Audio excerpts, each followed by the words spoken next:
साथियों, 1932 में पुणे की यरवदा जेल में बंद महात्मा गांधी और बाबा साहब के बीच दलितों के अधिकार और उनके हितों की रक्षा के लिए पूना पैक्ट हुआ था। पूना पैक्ट की वजह से देश के दलित, शोषित और वंचित आबादी पर बहुत गहरा प्रभाव पड़ा, जिसका दंश आज भी SC/ST वर्ग को झेलना पड़ रहा है। कहा जाता है कि बाबा साहब भीमराव अंबेडकर ने बड़े बेमन से इस पैक्ट पर हस्ताक्षर किए थे। बाबा साहब ने भारत के दलित, शोषित और वंचित तबके को अधिकार दिलाने के लिए लंबे वक्त से लड़ाई लड़ रहे थे। अंग्रेजों ने भी अपने शासनकाल में देखा था कि हिंदू धर्म में अछूत समाज के साथ कैसा अमानवीय व्यवहार हो रहा है। आज़ादी मिलने से काफ़ी पहले 1908 से ही अंग्रेजों ने अपने प्रशासन में कम भागीदारी वाली जातियों को बढ़ाने के प्रयास शुरू कर दिए थे। भारत सरकार अधिनियम 1909 में अछूत समाज के लिए आरक्षण का प्रावधान किया गया। इसके बाद बाबा साहब के प्रयासों की वजह से ब्रिटिश सरकार ने अलग अलग जाति और धर्मों के लिए कम्युनल अवार्ड की शुरुआत की। 1928 में साइमन कमीशन ने भी माना था कि भारत के शोषित समाज को शासन में पर्याप्त प्रतिनिधित्व मिलना चाहिए, जिसका गांधी जी समेत देश के कई बड़े नेताओं ने विरोध किया और साइमन गो बैक के नारे के साथ देश भर में जबरदस्त विरोध प्रदर्शन किया गया।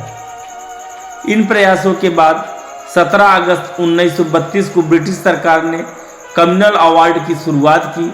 इसमें दलितों को अलग निर्वाचन का स्वतंत्र राजनीतिक अधिकार मिला। इसके साथ ही दलितों को 2 वोट के साथ कई और अधिकार मिले।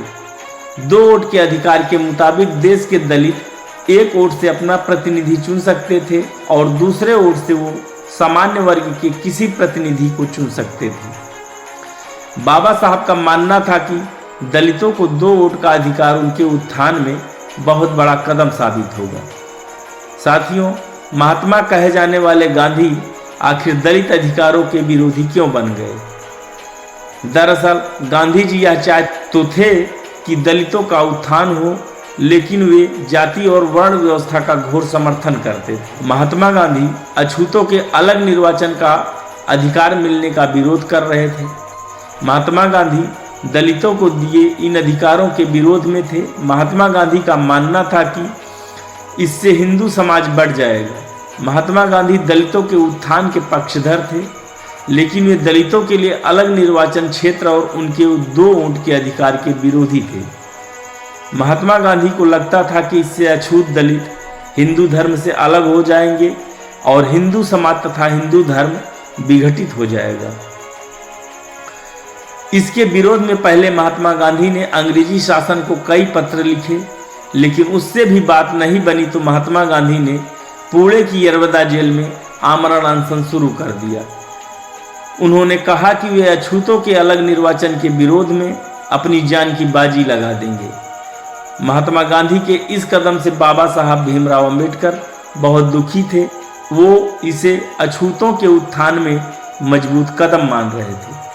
अंग्रेजों ने अछूत समाज को अलग धर्म, अलग समुदाय की पहचान देने की कोशिश की थी, लेकिन बाबा साहब को पूना पैक्ट के बाद ये खत्म होता नजर आ रहा था। अनशन की वजह से महात्मा गांधी की तबीयत लगातार बिगड़ने लगी। अंबेडकर पर अछूतों के अधिकारों से समझौता कर लेने का दबाव बढ़ने लगा।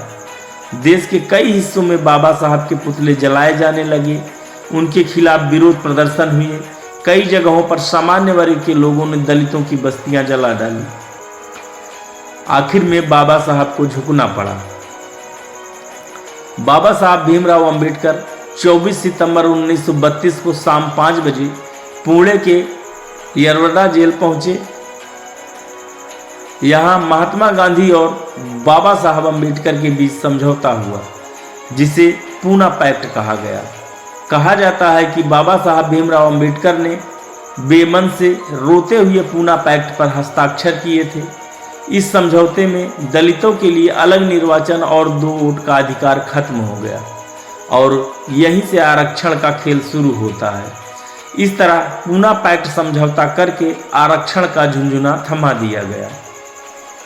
जाति और हिंदू धर्म बनाए रखने का एक तगड़ा षड्यंत्र। इसके बदले में दलितों के लिए आरक्षित सीटों की संख्या प्रांतीय विधानमंडलों में 71 से बढ़ाकर 147 और केंद्रीय विधायिका में कुल सीटों की 18% कर दी गई।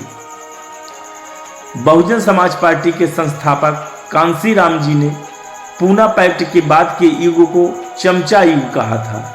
उन्होंने पूना पैक्ट के 50 साल पूरे होने पर 23 सितंबर 1982 को अपनी एक किताब का विमोचन किया। किताब का नाम था एन एरा ऑफ स्टूजेज यानी चमचा युग। कांसीराम जी ने लिखा था कि पूना पैक्ट की वजह से ही दलित अपने वास्तविक प्रतिनिधि चुनने से वंचित कर दिए गए।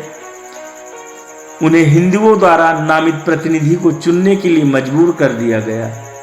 ये थोपे गए प्रतिनिधि हिंदुओं के औजार या चमचे के रूप में कार्य करने के लिए मजबूर हैं।